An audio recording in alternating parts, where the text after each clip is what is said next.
Dr. Wendy Christien, health coach and wellness practitioner at Integrated Health Solution. Good morning, welcome back, and many blessings for this brand new year, Dr. Wendy. Good morning, Brad. Thank you so much, and a happy new year to all of you there too. I hope you enjoyed your breakaway.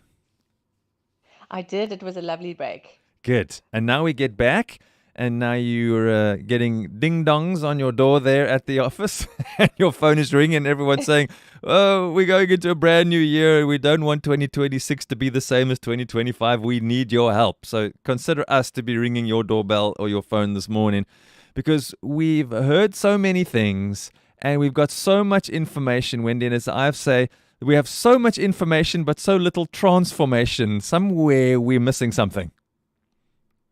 Yes, that is a very good point. I think what happens is we can sometimes go into try and make these new habits, but with these absolute drastic changes, which are not sustainable. And so we can't have that transformation that we speak about. So we have to go in with bite-sized chunks so that we can actually have that transformation, because making a new habit takes a lot of time.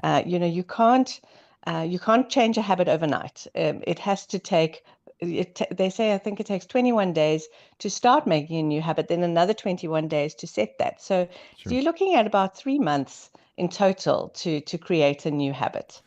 I can't help but think that we make these drastic changes because we want drastic change. So instead of doing it, as you say, in bite-sized pieces, suddenly we have a diet where we've got some great moments, some terrible moments, and we eat what we eat, and then suddenly, you wake up in the morning and all you've got packed in your lunchbox is a carrot and a boiled egg. And now you're looking at this and saying, but this is like 5% of what I normally eat.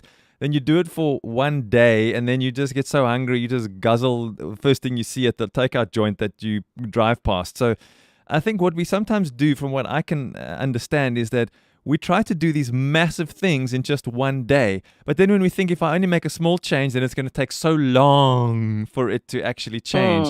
So we got to find that sweet spot, right, between drastic change and something that's actually sustainable. Yes, and that's so very true, because if you make these, we can't sustain drastic change. It's just too much of a shock to our systems, and you've kind of got to get your head around it. You've got to make sure that your brain is ready, that you're prepared, that you make changes that are sustainable, that are things that you can actually manage every day. If you can't manage them, and look, change is going to be difficult anyway, but if we start with smaller steps, it's going to make it we're much more likely to be successful in that transformation that you speak about. So we're talking here about eating. So we may as well just jump into this whole idea of eating as we launch into this, and help us to know, what do we eat? How do we do this properly? Well, I think instead of going to those absolute extremes, we want to prioritize real food. So if we want to cut out the junk, cut out the breads, the sugars, the fizzy drinks, all the things that, all the peripherals, those extras. And often, unfortunately, that makes up 90% of a person's diet. So then it does feel like, oh my goodness, what am I going to eat? But if you can prioritize real food, if you know exactly what what you are eating can be Mm. identified as food. So we want to eat things like vegetables and fruits and lean proteins and legumes, and cut out those ultra processed foods, cut out those refined carbohydrates and sugars, and try and make as much of your food as you can by yourself, or have somebody make it for you. But again, choosing options that are really healthy. Would it be true to say, Wendy, that some of us, when it comes to the meals we sit down and eat, if it's prepared in the kitchen by moms, wives, or husbands, or anyone, and that's a home cooked meal, which I think a lot of people have anyway, would you say that that foundation is probably not that bad, but that it's the extra bits and pieces that we seem to want to add in between and with it, and the drinks we have and all those things, that might be where the problems are? So we're kind of halfway there. Yes, I think many people are halfway there, but it is all the extras. If we avoid the condiments with our foods, if we're eating, if you're having salads, have olive oil and balsamic vinegar Mm. over that. You don't necessarily need all those creamy dressings. They're the nicer ones, but we don't necessarily want to be eating those ones all the time. Mm. and opt for those whole foods and limit the amount of carbohydrates. If you imagine your plate as a circle, and you want to divide that plate into quarters and halves, half of your plate should be made up of vegetables, salads, and we're talking non-starchy vegetables and salads. Mm. A quarter of your plate should be proteins and healthy fats. The other quarter of the protein is your starchy carbohydrates. So you can see that from that is where you want to limit the amount. So our ratios are often wrong on our plates. Often that plate is half or three quarters carbohydrates and very little protein, fats, and non-starchy vegetables. And so it's just about changing the ratios so that we're getting a better balance. We're going to talk about managing blood sugar just now, but that helps to keep your blood sugar nice and stable. It stops those dips, it stops the cravings, and it really helps you to be able to maintain those changes because you're still eating wholesome food that is going to keep you going for the day. Yeah, I want to stay with food for just a moment longer, if we can, before we get to the blood sugar, if we've got time this morning. But making those changes and knowing that, as you've said, that we're kind of halfway there because we're mostly getting a cooked meal in front of us if we're fortunate enough to be in that place. But it's the extras.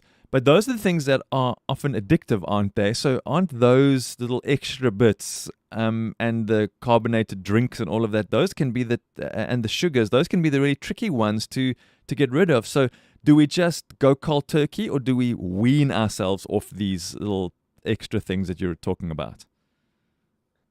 Well, remember, if we're wanting to make sustainable changes, you might want to pick one thing that you're going to limit or eliminate.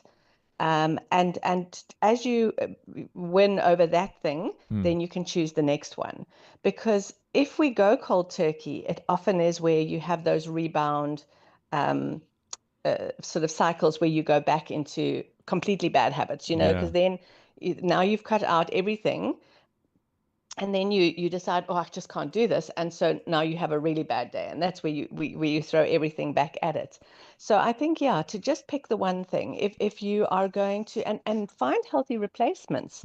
So if for example you want to eat chocolate after dinner, instead of eating a normal commercial chocolate where you have milk chocolate and maybe nuts and things in it, go for a dark chocolate with some nuts in it. Yeah. And change the amount of your portion. So have maybe 1 block or 2 blocks of that as opposed to a whole bar.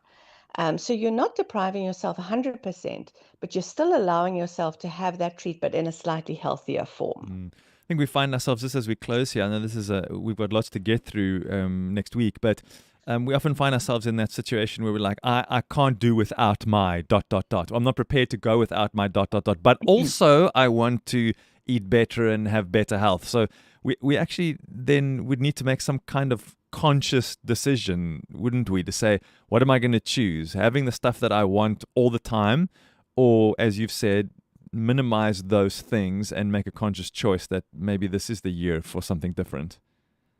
Well, I think it helps then to decide what is your goal.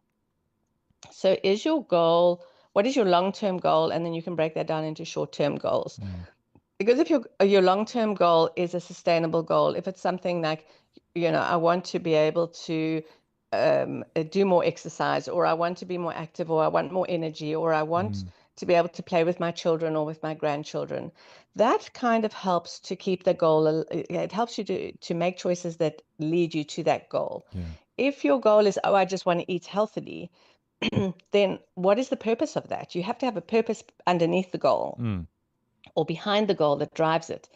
And that often is what you need to remind yourself. But okay, I'm doing this. I am making this choice because this is what my goal is. So ultimately, it's the goal that drives you and helps you to make the choices that are going to be sustainable and that are going to allow you to change your behaviors. We spent a little bit of extra time on the food and the real food conversation this morning because I think that's where it catches a lot of us. That's a great start. We need to move well, we need to sleep well, we need to hydrate well, and we need to maybe even visit the doctor if we need to. We'll continue this conversation next week. But I think often it starts with this because food is sometimes an obsession with us, not necessarily always in a negative way, but we're always planning, what are we going to make for dinner tonight? Ooh, it's almost lunchtime. What are we going to eat? So it becomes something that always goes around and around in our heads, right, Wendy? So I think if we can start to It get a does. handle on it. Yeah, absolutely. And we have to eat. Let's face it, we Yeah. do need to eat. Our bodies need food. It is the fuel that keeps us going. But what are we going to feed it with is the point. And what are we going to choose to put into our bodies? Yeah, and maybe we can even look at some recipe ideas or some food that you might not even have thought of as we continue this series and others into this new year, because you think, oh, I never thought I could eat that, or I never even thought of that as a stand-in or a replacement for something else. Because you don't really need all that sugary Mm. cereal now, do you? That's the voice of Dr. Wendy Christien. Thanks, Dr. Wendy. Welcome back. Good to have you, and thanks for your input this morning. Look forward to continuing this next week. Be well until we connect again. Thank you so much, Brad. Have a great week. Bye. Bye. Thanks, Wendy. Dr. Wendy is a health coach and wellness